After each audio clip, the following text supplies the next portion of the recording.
Muy buenos días a todos y todas.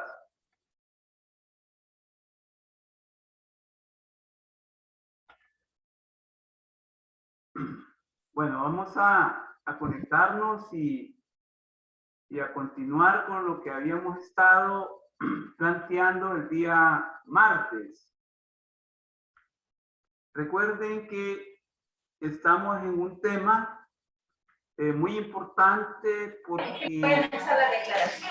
porque ustedes como trabajadores y profesionales de la salud, y específicamente en nutrición, ustedes tienen que conocer muy bien el problema de la alimentación en el país. Y pues la asignatura de sociología está obligada a planteárselo y hablarles, pues, no desde un punto de vista, si ustedes quieren, optimista. No estoy invitando a que no seamos optimistas, pero a lo que sí yo no estaría de acuerdo es hacer optimistas ingenuos. Por eso es que muchas veces hay que ser realistas. Entonces, el martes estábamos precisamente en este planteamiento, en los aspectos que preocupan y deben ocupar a los esfuerzos por configurar, por construir un derecho a la alimentación y también por también construir una soberanía alimentaria, porque no la hay. Y eso es preocupante. Desde ahí, pues, podemos nosotros decir, pues, de que los aspectos que deberían de preocupar y ocupar son como el cómo se ha garantizado el abastecimiento de alimentos en el país en los últimos dos años, precisamente con la pandemia, la importancia de la producción interna, si en verdad se le ha dado importancia de la producción interna y el comercio. ¿Qué ha ocurrido con los precios? Y más adelante vamos a ver qué es lo que precisamente ha ocurrido con un aspecto microeconómico como son los precios. El otro planteamiento es qué tipo de medidas se adoptaron y se adoptan para minimizar los impactos y garantizar los derechos de las personas relacionadas a la alimentación. Esto es muy importante también, porque si bien es cierto, ocurre que en la Constitución Política de El Salvador están estipulados, pues, muchos derechos que involucran a la alimentación, pero no está en una forma concreta, definida, el derecho humano a la alimentación. Y precisamente es por lo que nosotros debemos de apostar. Ustedes también, como trabajadores de la salud, como nutricionistas, deben también por apostar por un derecho humano a la alimentación. ¿Por qué? Porque ya se ha evidenciado sobremanera, pues, que aquí hay problemas de alimentación y que hay gente que tiene problemas para alimentarse. Increíble. Pero mire, fíjese que hay mucha obesidad. Claro, es cierto. Somos una sociedad obesa. ¿Pero por qué? Porque también ese derecho humano a la alimentación, como está desprotegido, no está reivindicado, tenemos acceso, pues, a alimentos tóxicos, a alimentos que no son saludables.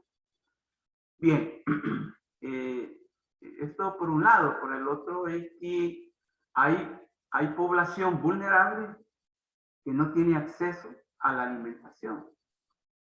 Y eso que nosotros desde la sociología también nos preocupa y nos importa.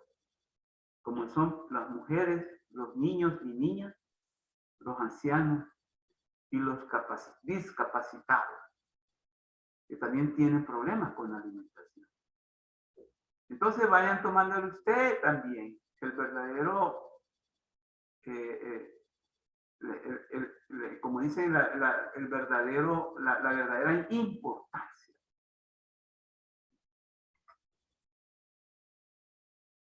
Es necesario, pues, conceptualizar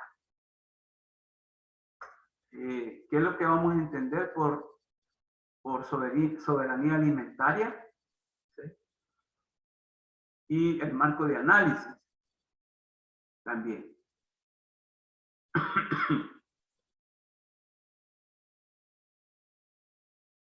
Como punto de partida es necesario plasmar de manera muy breve los elementos conceptuales desde los que se aborda el análisis del sistema agroalimentario nacional. Ojo con esto. En primer lugar, la necesidad de dimensionar la alimentación como un sistema conformado por diferentes subsistemas relacionados necesariamente, que hacen sentido solo en relación con el resto y dan espacio a comprender esta dinámica en su complejidad. El sistema agroalimentario nacional, pues, es una complejidad de relaciones, es una complejidad de funciones. Ojo, para bien o para mal. Entonces, estamos ante una realidad que requiere de un análisis exhaustivo en el cual nosotros debemos de ir identificando fases, procesos, ¿sí? Continuados, en lo que desemboca, pues, obviamente en la mesa de los hogares de las familias salvadoreñas.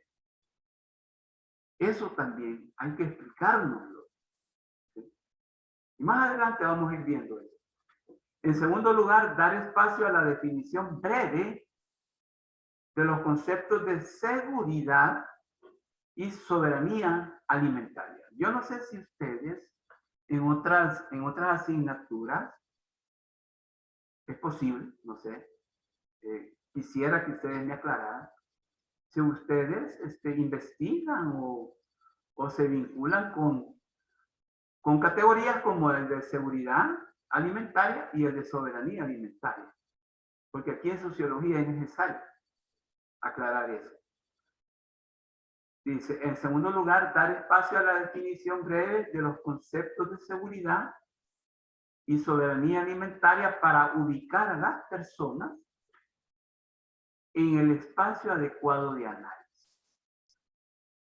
Resulta que, de acuerdo a estos dos, digamos, parámetros, llamémosle así, o ejes, como son la seguridad alimentaria y la soberanía alimentaria, es que nosotros vamos, incluso podemos hasta mapear. Podemos mapear, por ejemplo, el país a partir del acceso a la alimentación. ¿Quiénes tienen problemas de acceso a la alimentación?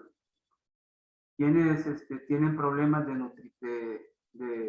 nutrición, desnutrición, etcétera? Porque resulta que en el país, hoy en día, las sociedades como la nuestra, pobres con recursos precarios, resulta que existe desnutrición y malnutrición, ¿va? Y no son lo mismo. A pesar de que usted coloquialmente puede encontrar, pues, que mucha gente considera que son lo mismo, la desnutrición y la malnutrición. ¿Quién me aclara las grandes diferencias entre desnutrición y malnutrición? Por favor. Quisieron alguien de ustedes que ustedes van a ser especialistas en eso, me aclararan eso. Recuerden que el COVID, el dossier que ustedes están haciendo, va a ser para los próximos compañeros que van a cursar sociología general. Y quisiera, pues, que ustedes aclararan desde la perspectiva ya del nutricionista, qué es desnutrición y qué es malnutrición, si lo tienen claro. No sé, ¿alguien? Sí, yo, Adelante. es que, por ejemplo, la malnutrición, hay gente que está nutrida, como lo dice, pero se están Malnutrido. malnutridos. Ajá, por ejemplo, a personas gorditas, por así decirlo, que dicen, ah, mira, está rojito, está bien cachetón el niño, que no sé qué. Está bien Pero el niño alimentado, puede dicen. estar, ajá, pero está mal alimentado probablemente. Y de ahí la desnutrición ya es la falta de nutrientes, falta de alimentos. Correcto, correcto. Entonces, vamos a encontrar que, como dijo el compañero, ¿cómo te llamas? Disculpa, porque aquí no hay ninguna identificación. Leonardo, Bueno, Leonardo dice, mire, sí, sí, podemos ver gente bien gordita, bien frondosa, ¿verdad? ¿Sí?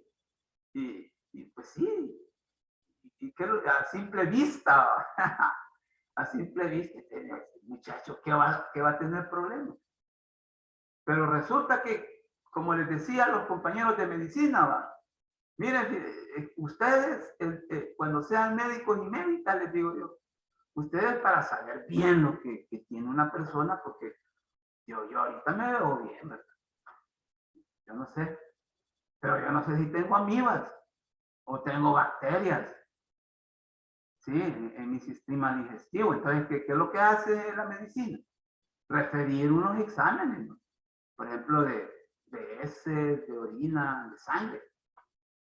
Entonces, lo que acaba de decir Leonardo es cierto, de que mucha gente puede estar malnutrida y bien gordita, bien frondosa, y teniendo precisamente una gran anemia también, Leonardo.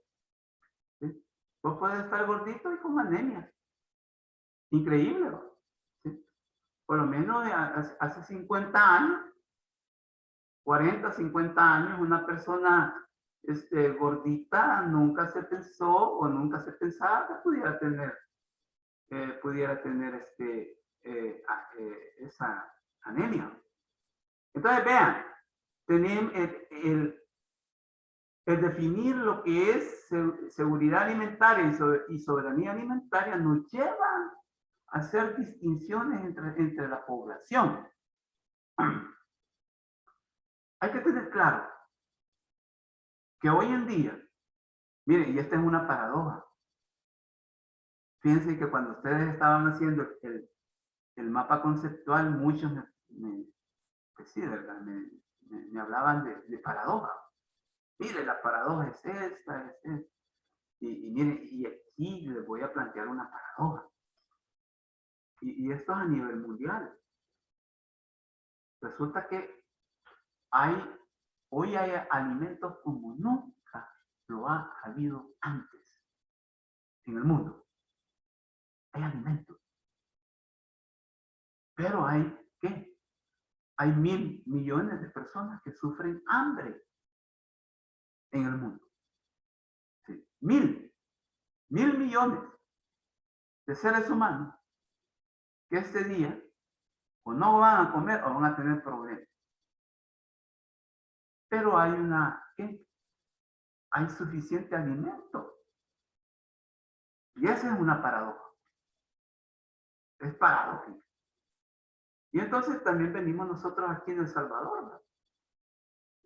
Mire, es evidente que el problema de la alimentación aquí en El Salvador no es un problema de existencia, sino que de acceso a ello. Y ustedes saben de que para accesar a un servicio y a un bien es necesario tener recursos. Entonces tengamos claro eso, porque usted puede decir, es que no, la gente no accesa a los alimentos porque tampoco hay. Y eso no es cierto. Distinto es el agua.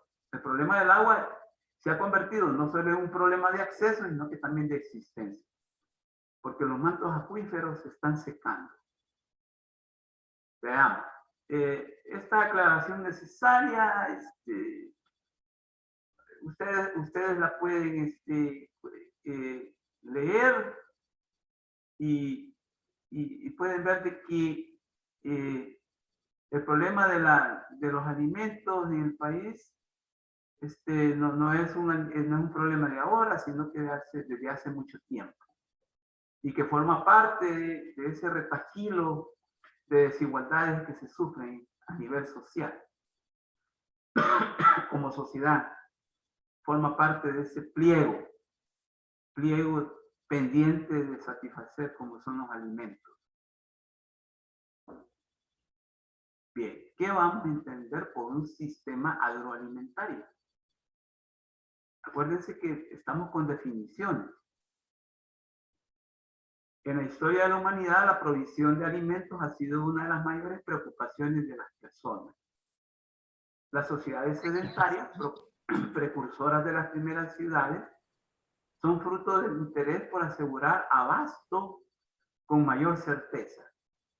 Y así, y si bien los tiempos modernos han relegado a estas actividades a un menor peso dentro de la economía, por la forma convencional de medirlo y el avance de otras actividades, no es menos cierto que sigue siendo fundamental analizar las formas en que las sociedades garantizan el alimento para sus habitantes, las desigualdades que de ahí nacen y las posibilidades de encontrar mejores formas.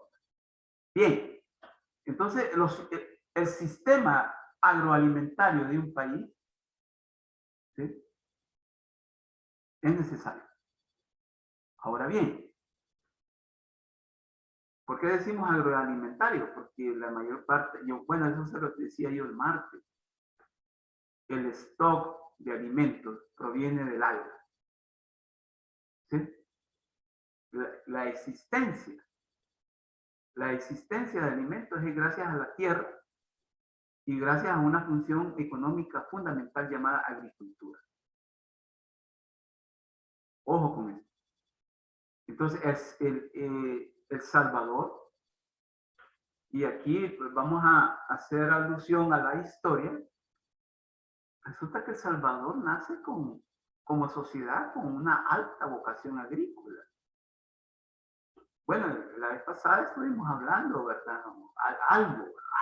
No estuvimos hablando a profundidad. De que pues sí, uno de los primeros productos de exportación por excelencia del país fue el añil.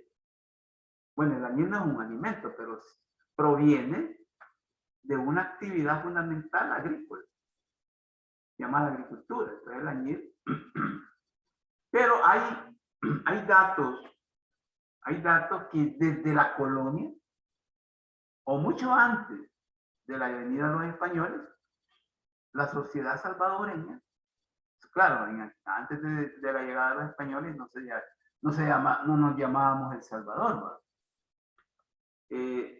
La sociedad que existía se alimentaba precisamente de productos agrícolas. Entonces, un sistema agroalimentario es, digamos, connatural, con el surgimiento de las sociedades altamente desarrolladas, como dice aquí la idea, las sociedades sedentarias. Las sociedades sedentarias organizaron, pues, precisamente esa actividad fundamental llamada agricultura. Y obviamente con las sociedades sedentarias surgieron las ciudades. Resulta que la ciudad no es un fenómeno capitalista. Hay que tener cuidado con eso. Antes del capitalismo, antes de la llegada de los españoles y europeos aquí por estos lares o por estos lugares, ya habían ciudades.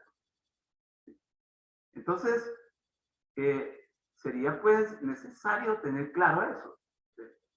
Ahora bien, la modernidad europea, con su revolución industrial, va a ir relegando el agro o la dimensión agrícola de la producción social a un menor,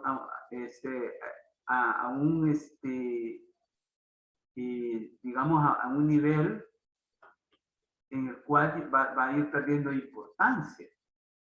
¿Por qué? Y aquí dicen, los tiempos modernos han relegado a estas actividades a un menor peso dentro de la economía, por la forma convencional de medirnos y el avance de otras actividades. Resulta que, al menos en sociedades como la nuestra, todavía la producción agrícola se da mediante procesos convencionales. Cuando yo digo, hablo de lo convencional, ¿a qué me refiero? Me refiero a precisamente a instrumentos rudimentarios incluso, o instrumentos manuales, a lo mucho mecánicos, pero ya no como los adelantos científicos que se tienen ahora. A eso nos referimos a la forma convencional, ¿sí?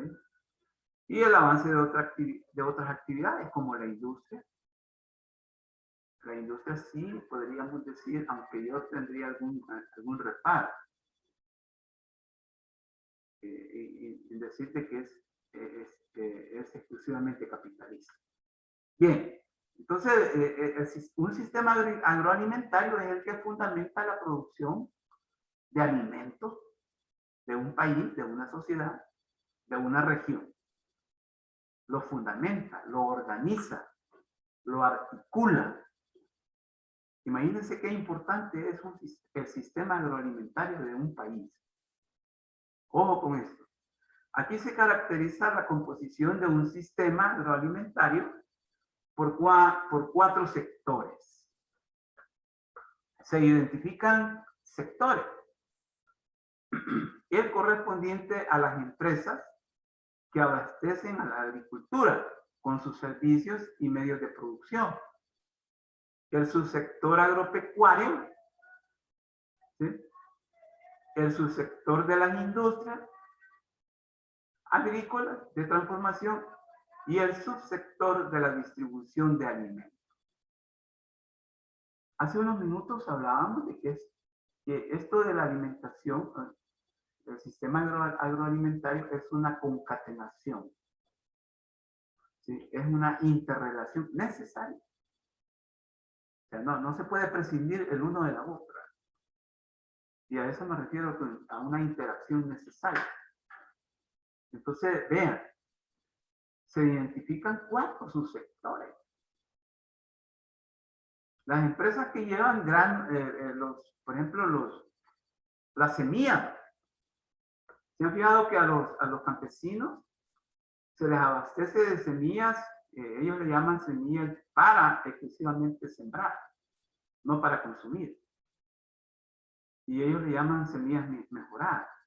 Entonces, hay empresas, lamentablemente una de esas empresas es Monsanto, la que yo les mencionaba el día martes, ¿se acuerdan? Entonces, ellas abastecen de semillas para la agricultura. Pero también no solo de semillas, sino que en medios de producción, maquinaria, mecánica, muchas veces, etc. Luego está el subsector agropecuario, también otro sector muy importante, también, porque es una actividad fundamental también. Porque aquí está, por ejemplo, la cría de ganado, ¿sí? También no solo eso de la carne que se pueda también producir, sino que otras, por ejemplo, los huevos, etcétera, etcétera. El subsector de las industrias agrícolas de transformación. Eso es muy importante también, porque son ya digamos, el subsector que se encarga de procesar los alimentos que provienen del agro. El maíz, por ejemplo. Entonces, gracias a las industrias agrícolas de transformación, yo no sé si lo hizo ahora, hoy se echó un cereal, ¿no? Con leche. No sé si lo hizo. ¿Sí? Algunos lo hacen. El famoso cereal. No quiero decir marca. Y el subsector de la distribución de alimentos, que este es el comercio, que abastece a los distintos lugares en donde se llega a comprar, me refiero a los mercados, súper, tiendas, etc. Entonces, vean, un sistema agroalimentario es íntimamente, ¿qué? Íntimamente relacionado, íntimamente interactuado. Es un tejido social. Entonces, desde la sociología, la apuesta es a conocer, pues, que ustedes como nutricionistas van a proponer, pues, organizar la alimentación, porque ustedes, bueno, ¿acaso no organizan la alimentación ustedes como nutricionistas? Esta es una pregunta que yo le hago a cualquiera de ustedes. ¿Un nutricionista organiza la alimentación para bien? Para que haya una buena salud. ¿Quién me dice sí o no? Cualquiera.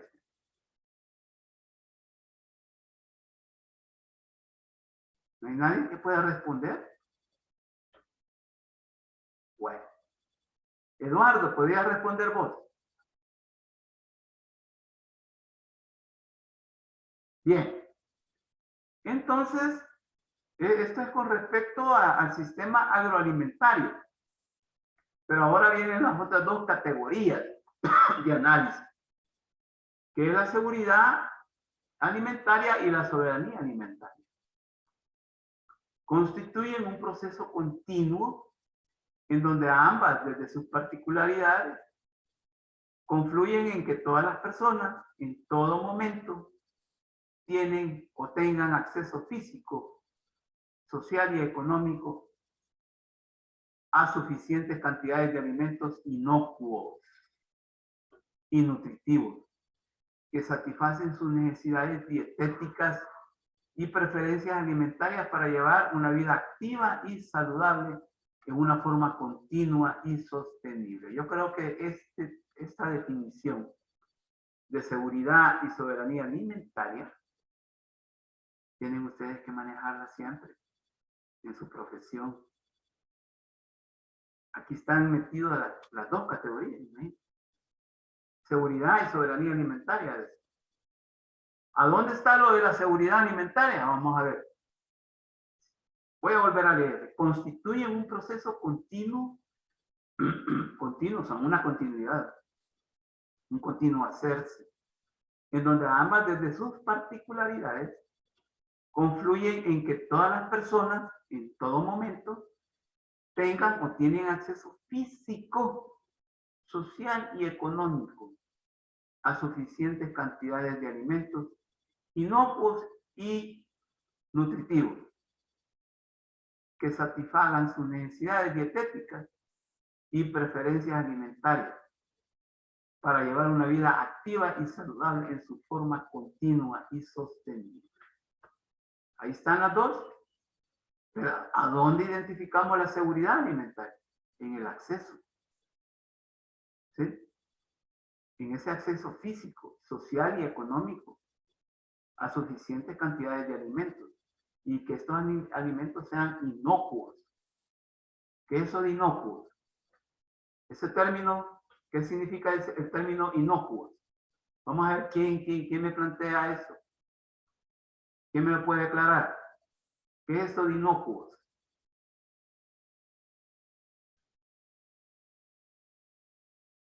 Alimentos inocuos. ¿A qué nos referimos? Bien. Ustedes o todos nosotros, cuando vamos a comprar unos alimentos, nos importa mucho que sean higiénicos, ¿sí? Que estén frescos, que su tiempo de caducidad no haya expirado, no estén expirados. Todo eso se refiere a lo inocuo, ¿sí? Y nutritivo no digamos. Entonces, vean, eso es con respecto a la seguridad alimentaria, pero la soberanía alimentaria que nosotros tengamos la capacidad de decidir qué alimentos comer, qué alimentos, cómo comerlos y para qué comer. Son como 3 premisas. ¿Qué comer? ¿Cómo comer? ¿Y para qué comer? Ahí estriba la soberanía alimentaria. Pareciera que estoy como en un monólogo, porque yo les pregunto y no acuden.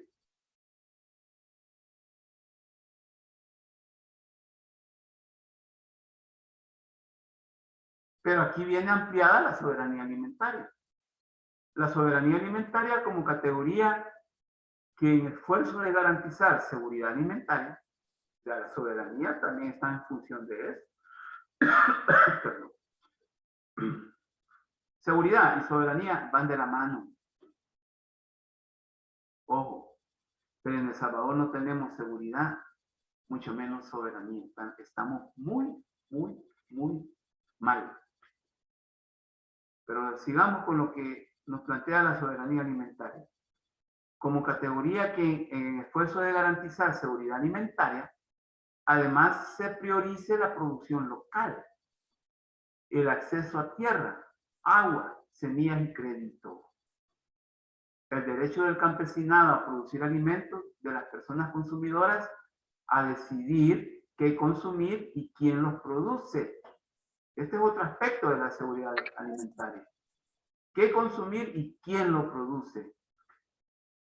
Resulta que el frijol, el maíz que estamos consumiendo, no está siendo producido aquí. Viene de afuera. El derecho de los países a protegerse de las importaciones. Cosa que en este país no existe. Importaciones agrícolas y alimentarias demasiado baratas. Resulta que lo que viene de afuera es más barato. Y esto es comprobable. Ahorita usted puede ir al súper y puede usted comprobar esa situación. ¿Sí? Entonces, precios ligados a costes de producción, o sea, que sean precios módicos, baratos. Participación de los pueblos en definición de políticas agrarias y reconocimiento de los derechos de las campesinas que desempeñan un rol fundamental en la producción y alimentos. Esta definición está en un documento que se llama ¿Qué es la soberanía alimentaria? En la vía campesina. Ustedes pueden consultar. Bien, lo último, es necesario dejarlo claro. Se habla de las campesinas, mujeres campesinas, porque en realidad, hoy en día, los productores y productoras campesinos y campesinas, la mayoría son mujeres. O sea, las mujeres son la mayoría o tienen un rol muy importante en la producción de los alimentos. Si bien no son la mayoría, pero sí tienen un rol importante en la producción de alimentos. Por lo tanto, es necesario ver la problemática con enfoque de género. Ojo, pero usted me puede decir, mire, licenciado, ¿y eso de enfoque de género? ¿Por qué con enfoque de género? Porque el enfoque de género rescata la importancia de un género, en este caso el de las mujeres, en una actividad, en una realidad, y que es necesario tomarlo en cuenta, y que es necesario destacar, y que es necesario privilegiar. Entonces, por eso el enfoque de género es necesario en este caso. ¿Cuál ha sido la reacción del sistema frente al embate del COVID? ¿Cómo ha sido el comportamiento del sistema agroalimentario salvadoreño? Porque eso sí existe. En El Salvador sí existe sistema agroalimentario o sistema alimentario. Pero veamos cuál ha sido pues, la capacidad de respuesta al embate del COVID-19. Podemos plantear la siguiente idea. Se analizará por tipo de producto los efectos registrados o posibles efectos de la pandemia atendiendo a las características del producto, los flujos de comercio exterior y precio en plazas. Vamos a hablar de solo unos productos por el tiempo. No podemos hablar de todos los productos. Ya dijimos que es todo un entramado de productos y de relaciones. Y solo se va a poder hablar de los granos básicos. Del 2020 al 2021. Por el nivel de autoabastecimiento de maíz y frijol y los tiempos del ciclo agrícola, la pandemia no ha significado riesgos insalvables en el suministro de estos dos granos a las plazas del país. Sumado a que en el 2019 no se presentaron eventos climáticos de mayor magnitud que pudieran haber implicado daños o pérdidas en la producción que hagan pensar en una situación prepandémica riesgosa. No ha habido problema, o sea, como para decir, o para hablar del advenimiento de una escasez de alimentos por motivos climatológicos o por motivos naturales. Porque existencia, el autoabastecimiento ha sido el óptimo, ¿sí? No se puede hablar de una escasez. Por lo tanto, en las plazas siempre hubo y ha habido y habrá supuestamente. Me refiero a los mercados, a los súper, de los granos básicos. No obstante, el flujo de importación de granos ha sido sustancialmente mayor. Este es el problema. Este es el gran mal de nuestro sistema agroalimentario, que privilegia más las importaciones que la producción local. Y esto es dañino, por no decir absurdo. Es más, es absurdo. ¿Sí? Porque ¿cómo vamos a privilegiar importando que tomando en cuenta la producción agrícola nacional, que son campesinos y campesinas que necesitan también ingresos económicos? Al comparar el flujo acumulado mensual 2020 de los tres principales granos con el flujo acumulado promedio. Estamos a punto de terminar el primer periodo. Vamos a entrar a esta idea a las 10, ¿de acuerdo? Nos vemos a las 10. Gracias. Nos vemos. Miren que les estoy preguntando y no contestan.